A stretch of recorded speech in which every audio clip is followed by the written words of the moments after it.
Hello and welcome to our words of encouragement. We're going to talk for the next 2 days about dependence on God. And I'm going to start today by understanding why we ought to be dependent on God. And then tomorrow I'll talk about how we struggle some with our own dependence. So, today in this world, we struggle, we challenge every external authority we come to face with. Whether it's political or whether it's in the business world, the church, we struggle against them. We find a way to criticize and to pull them down. It is part of what we see all around us. And I think many times what we are doing is we are favoring our own inner authority, our own desire for control. And our own inner peace is subjective. You can say what you want to, but we're subjective most of the times in our own choices and pieces. With that, our personal accountability becomes lacking. We blame all of our choices on other people. We point the finger in other directions. It's not me. It was because of this or because of that. And we forget that piece of it. Our desire to be in control, to be the authority in our own life, has led us away from a dependence on God. So I want us to look at Lamentations chapter 3, verses 19 through 26. I'm not going to read all of them, but I'll give you a little setting of it. Jeremiah writes Lamentations. There's 5 different sections there. And the one today it's really a word of hope in the midst of the struggles. Jeremiah is looking back on the destruction of Jerusalem. And he says, I remember my afflictions. I remember that struggle. I think he uses the word bitterness and gall.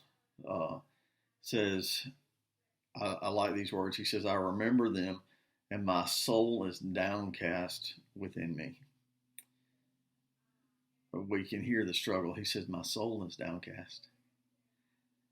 And yet, verse 21, and yet this I call to mind, therefore I have hope. He said, that's what's coming. Listen to this. He says, because of the Lord's great love, we are not consumed. For his compassion never fails. There are new ways every morning. Great is thy faithfulness. I say to myself, the Lord is my portion, therefore I will wait on him. The Lord is good to those whose hope is in him, the one who seeks him. It is good to wait quietly for the salvation of the Lord. It is good for man to bear a yoke while he is young. He said, in the midst of all of my ups and downs and in all of my struggles, I realize that it's about the Lord.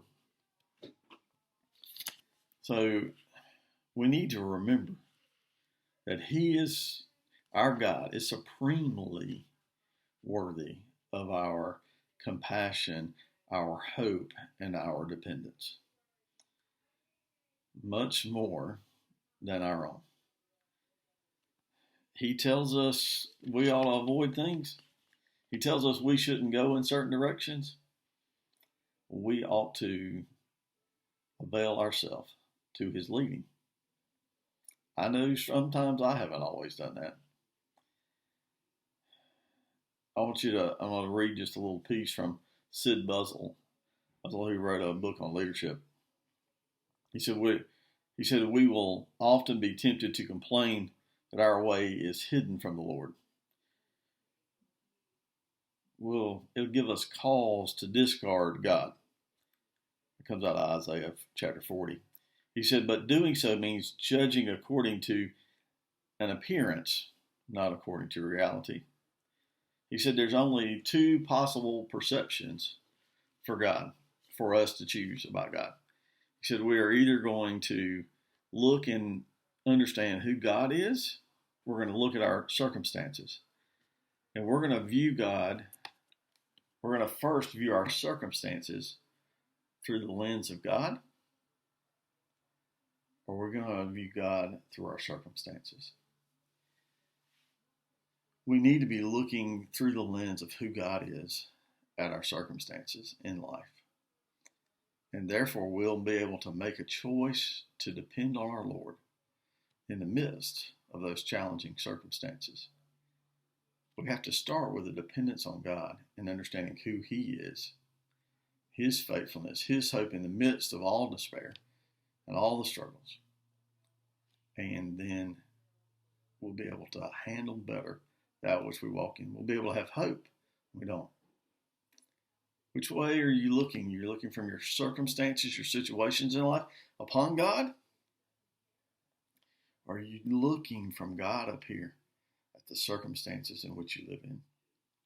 When you look this way, you're a much better chance to have a dependence, to walk by faith and hope, and to see what God is trying to do in you, through you, and around you. God bless. I hope you have a great day.